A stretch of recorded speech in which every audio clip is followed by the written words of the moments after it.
नमस्कार। 2 दिनों पहले दुबई में पाकिस्तान के पूर्व तानाशाह और राष्ट्रपति जनरल मुशर्रफ का निधन हो गया। उनकी मृत्यु हो गई है, लेकिन उसके बाद भी कई तरह का विवाद उनके जीवन से जुड़ी चीज़ों के ऊपर में चल रहा है, खास करके भारत में। आज की समीक्षा में आपका स्वागत है, आपका बहुत बहुत स्वागत है, और मैं हूं आपका पीसीसी। आज की चर्चा हम जनरल मुशर्रफ और उनसे जुड़ी ही कुछ घटनाओं के बारे में करना चाहते हैं।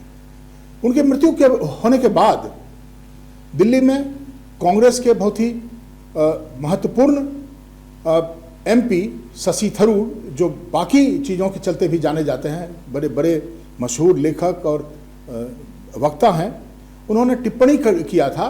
उन्होंने कहा था कि जनरल मुशर्रफ हिंदुस्तान के दुश्मन तो अवश्य रहे, लेकिन एक समय था जब वो शांति के लिए भी प्रयास किए। वो एक तरह से उन्होंने कहा फेस ऑफ पीस।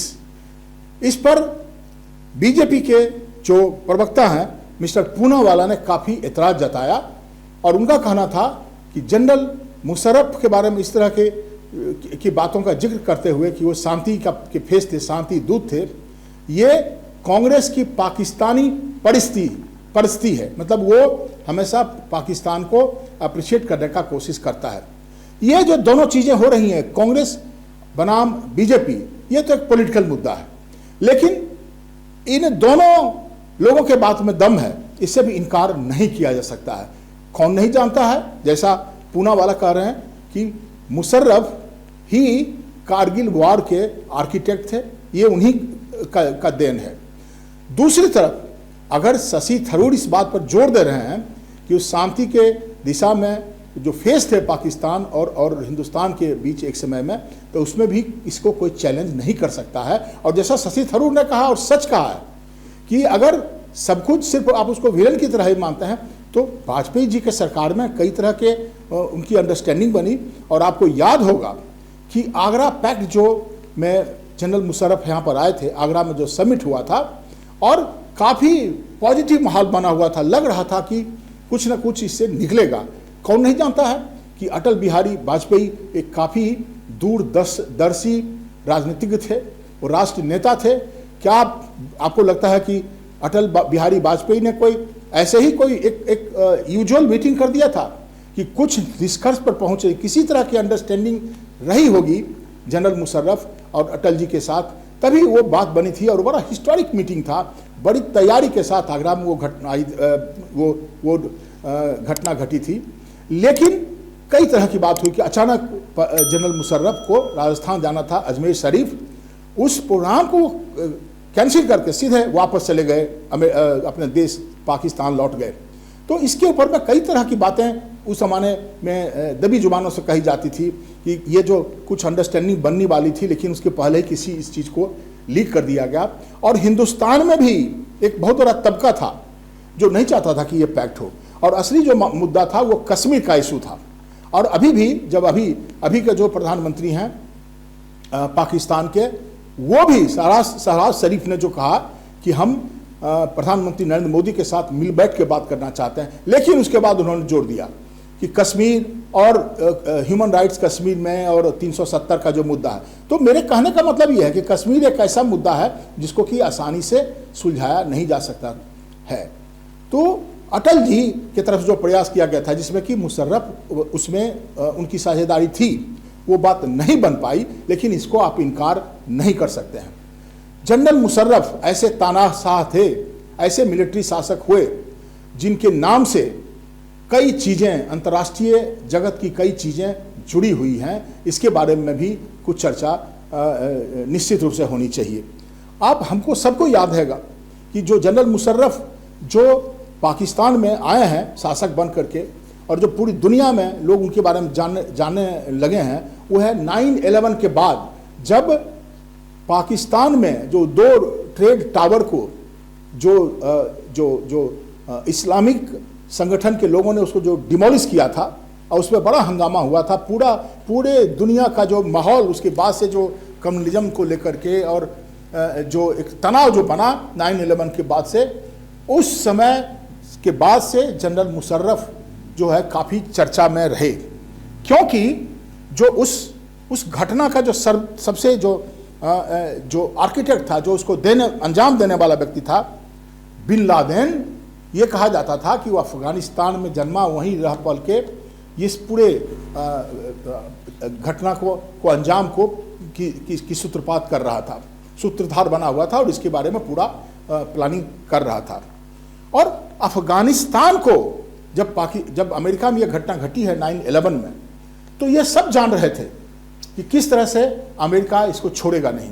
और कहा भी था, आपको याद होगा उस समय के जो राष्ट्रपति थे, उन्होंने कहा था कि जमीन के धरातल में भी अगर वो शख्स है जिसने इस काम को किया है, उसको भी खोज के निकाल लिया जाएगा।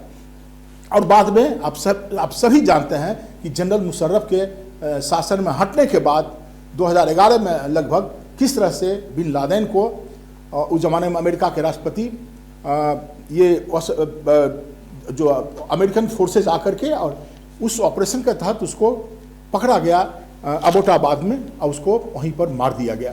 तो ये बात हम सब जानते हैं। लेकिन जब वो घटना घटी थी 9/11 और पूरे अमेरिकन एडमिनिस्ट्रेशन का काम था कि किस तरह से जो ये जितने भी टेररिस्ट हैं, इस्लामिक टेररिस्ट हैं, वो अफगानिस्तान में शरण पाए हुए हैं और वहाँ पे उनको तरह तरह का सहायता मिल रहा है।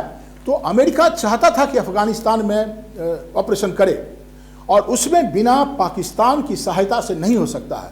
हम लोग जानते हैं और इस चीज़ के बारे में कई बार ये चर्चा में आई है कि उस समय जनरल मुशर्रफ के सामने एक बड़ी समस्या थी।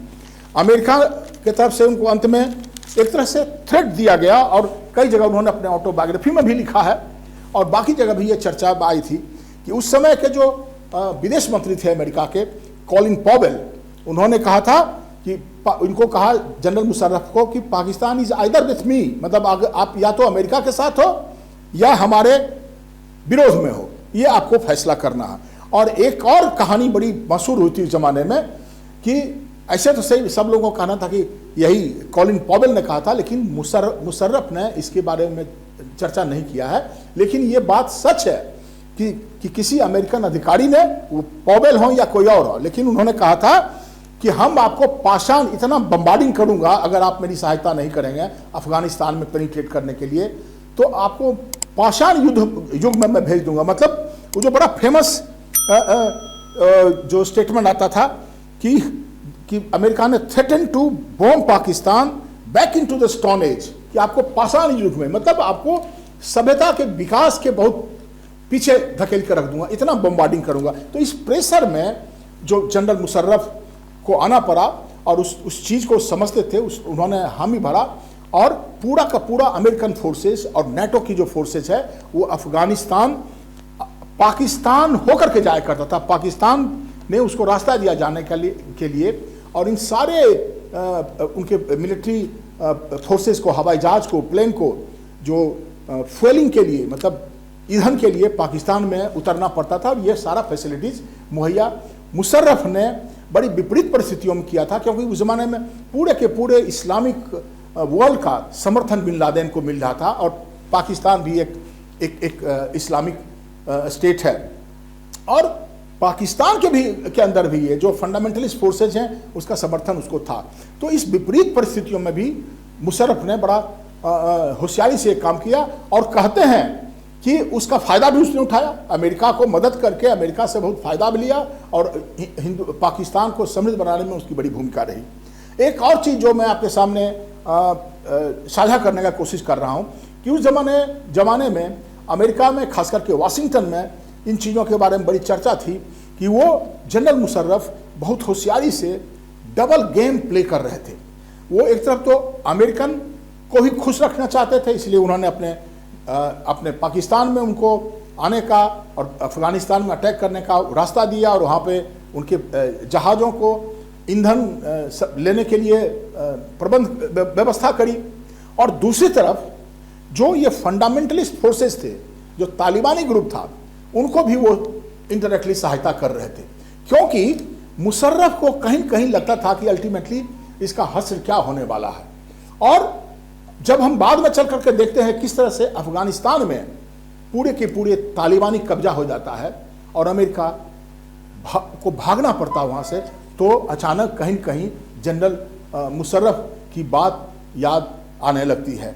ये बात जरूर है कि हमारे पड़ोसी देश और पाकिस्तान हम ही से अलग होकर बना, लेकिन इतिहास के संदर्भ में अगर आप देखें तो पाकिस्तान और हिंदुस्तान का हमेशा 36 का आंकड़ा रहा है। और जनरल मुशर्रफ एक ऐसे शख्सियत हुए जो हिंदुस्तान को खास करके बॉर्डर पर कई बार उन्होंने कारगिल और कई तरह के ऐसे काम किए जो हिंदुस्तान के हित में नहीं था। और एक ऐसा मौका था जब वाजपेयी जी और ये जनरल मुशर्रफ के साथ शायद वो आगरा सबमिट होता, वो अनफॉर्चुनेटली नहीं हो पाया। तो आज की चर्चा मैं आज यहीं विराम देता हूं। फिर अगली बार जब मिलूंगा तो आपसे किसी और मतलब विषय पर बात करूंगा। धन्यवाद।